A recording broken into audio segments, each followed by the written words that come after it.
Good morning, students.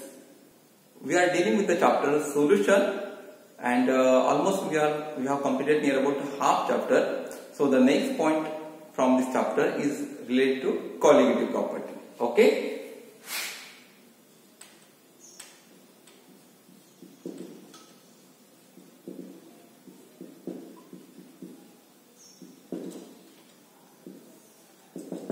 As we know that we have discussed the different types of property like physical property, chemical property. Here one more type of property, that is colligative property. So that is generally related to a solution. We know that in binary solution the two components are present. One is solvent. That solvent is present in a large quantity, and another is solute component, which is present in small amount. So this solvent and solute get mixed together and form a solution. Okay, so this is the formation of solution by mixing the solvent and solute. Okay, so then it is found that the vapor pressure of a solvent, that is pure solvent, will be more as compared to the vapor pressure of solvent which is present in a solution. Suppose I have one beaker. Okay, in that I have some water, only water. Okay, only water, that is H2O is present. In another beaker, I pour some water.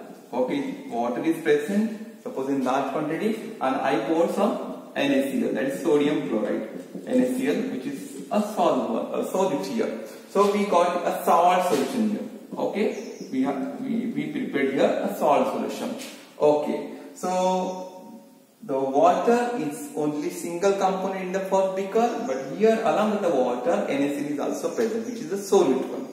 Okay, if we do a study of these two materials, suppose we will get the vapor pressure. That means this water from the vapors in more amount. The particles of that vapor will, suppose we kept one lid on this beaker. Okay, so these solvent molecules present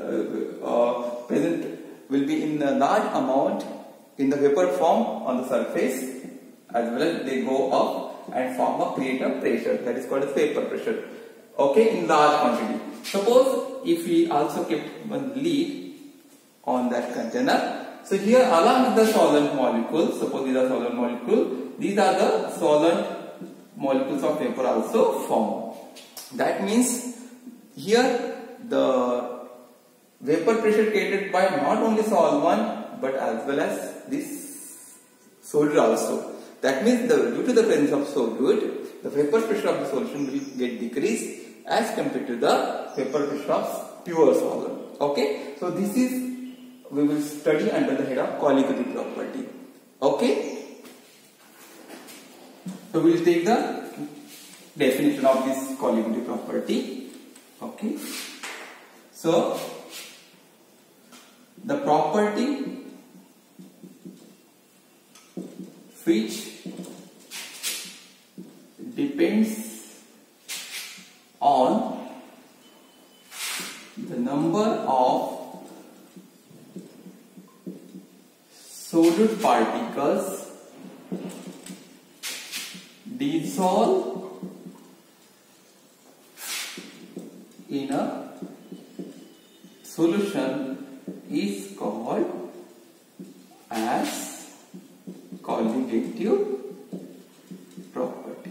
Okay, you understand the definition? Okay, again I will repeat. The property depends on the number of solute particles. Okay, so the solute will play a very important role to determine the colligative property of that solvent or that solution. Okay, so the property which depends on the number of solute particles dissolved in a solution is called as colligative property. So under this chapter we have to study the 4 different types of colligative property. The first one, second one, third one, fourth one. Okay, the first one is relative lowering of vapor pressure. Okay, the first one is relative lowering of vapor pressure. Relative lowering means become less. What become less? Vapor pressure of solvent. Very important. Solvent. Okay, which is present in the large amount. Here we are taking the solvent as a liquid component. Okay. So relative as compared to the pure solvent. So solvent here, solvent present in a solution, it creates a less vapor pressure as compared to the pure solvent. So relative to the pure solvent, the solvent present in the solution will create a less vapor pressure. That we have to study. Okay. Then second is diffraction in freezing point. Okay. Of solvent again. Then elevation in boiling point of solvent. Okay. And the last one is osmotic pressure of solution here. Okay. Again I will repeat. Relative lowering of vapor pressure, that is first one that we will going to discuss after this. Then depression in freezing point. Again diffraction means becoming less. Elevation of boiling point of solvent means again there is an increase in the boiling point of solvent. Okay, then that means change. Again there is a change. Okay, then osmotic pressure of a solution. These four we have to study under the head of qualitative properties in this chapter. Okay, so you have to note all these things in your notebook.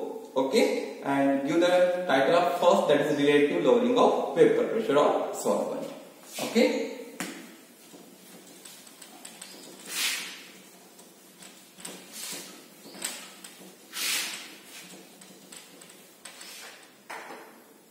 The first word is relative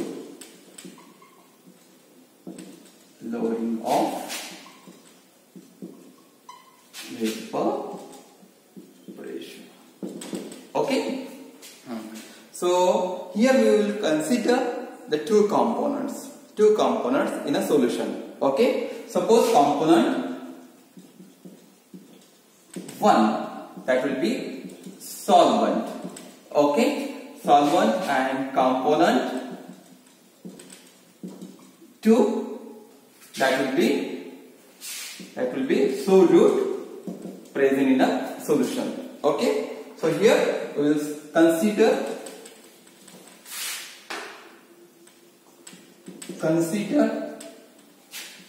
a solution of component 1, that is solvent, and component 2, which is solute.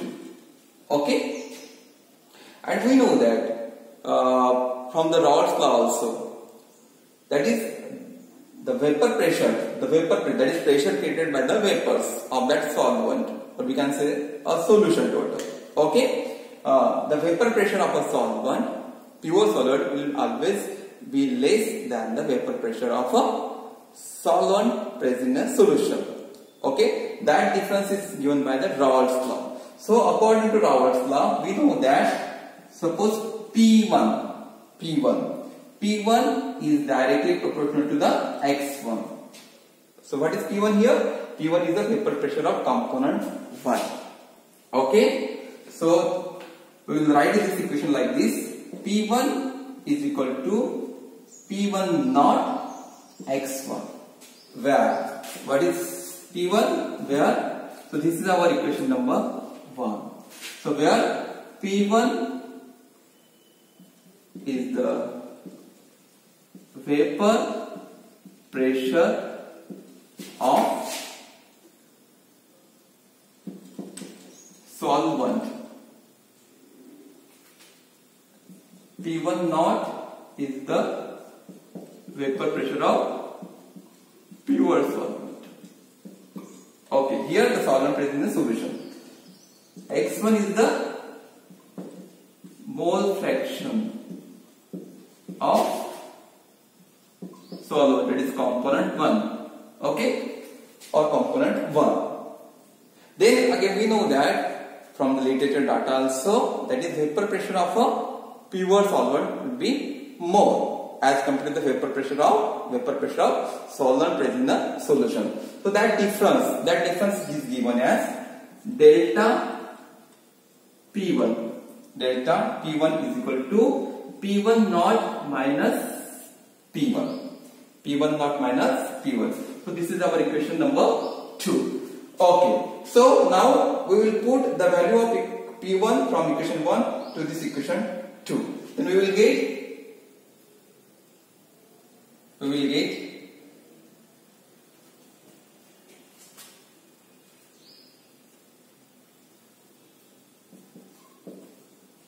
delta P1 naught minus P1 naught x1. Okay.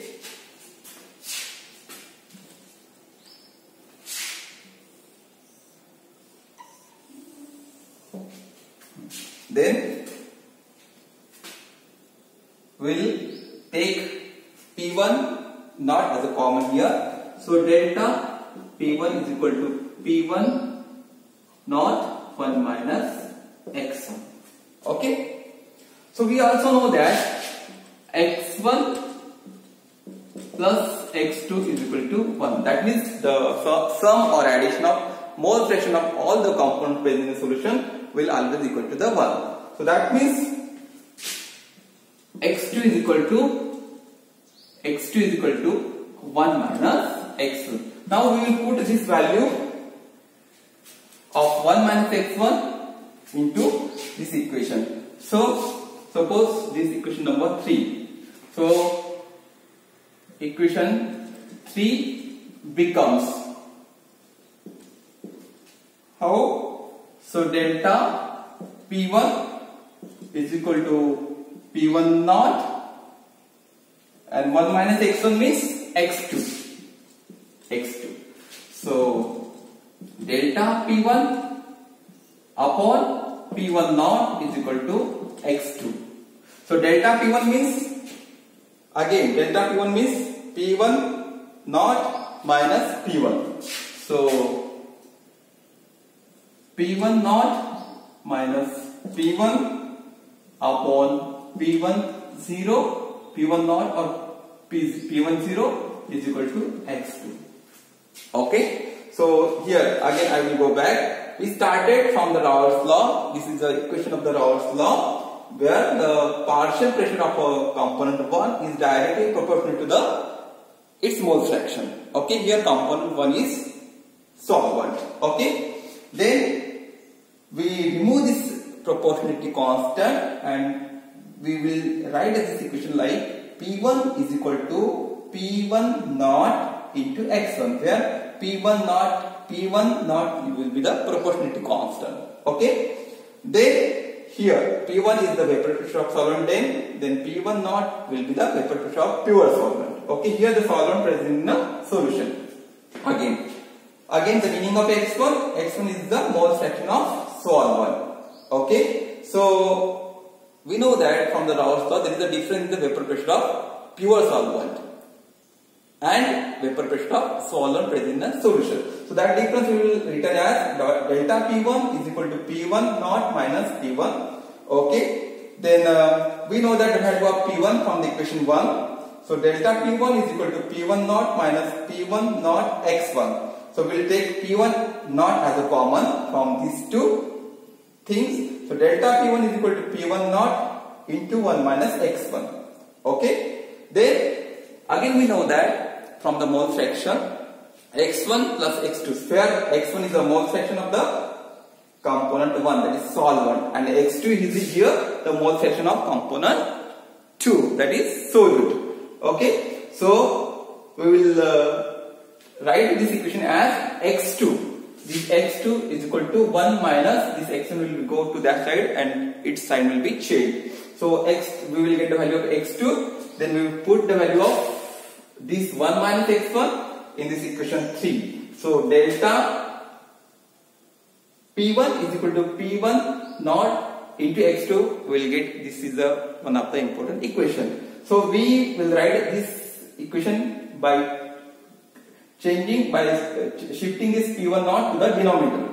So delta P1 upon P1 naught is equal to x2, and we know that delta P1, what is delta P1? Is the difference between the vapor pressure of this solvent. Okay, so delta P1, again we know the value of delta P1. Where is the delta P1? That is delta P1 is equal to P1 naught minus P1. So P1 naught minus P1 divided by this P1 naught is equal to x2, where x2 is the mole fraction of, x2 will be mole fraction of solute, which is component 2. Okay, again we know that the value of x2 is equal to N2 upon N1 plus N2.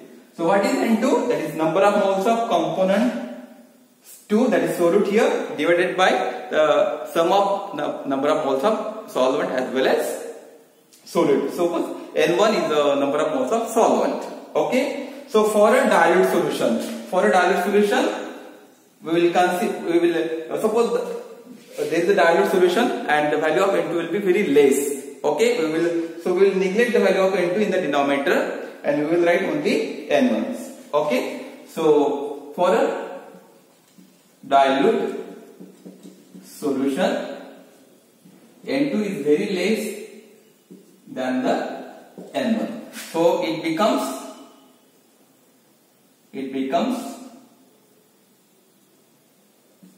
P1 naught minus P1 upon P1 naught is equal to N2 upon N1. Okay, N2 upon N1. Then after that